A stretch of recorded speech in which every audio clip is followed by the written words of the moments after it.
কোথায় তোমার ফাইম? 30 মিনিট তো হয়ে গেল, তোমার ফাইমটা তো দেখছি না।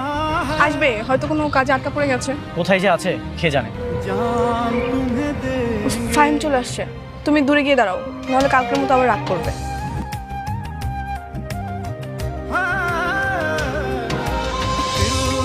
কি ব্যাপার, আমি দেরি করে যাই? কতক্ষণ ধরে ওয়েট করতেছি? একা তো ছিল না, নিজের হাজবেন্ডের সাথেই তো ছিল। তুমি আবারও কালকে মতো শুরু করেছো? বলতে তো চাই না, ভেবেছিলাম আমি এসে দেখি তুমি আমার জন্য অপেক্ষা করছো, কিন্তু এসে তো দেখি। এসে কি আদনানকে দেখছো? হ্যাঁ, সেটা দেখি তো আমার পুরো মুডটা নষ্ট হয়ে গেছে। আমার সাথে কথা বলতে আসলে কি তোমার মুড নষ্ট হয়ে যায়? এখানে আমার কোনো দোষ নেই। আমি তোমাকে নিয়ে অনেক স্বপ্ন দেখি, কিন্তু তুমি আজকে স্বামীকে নিয়ে পড়েছো।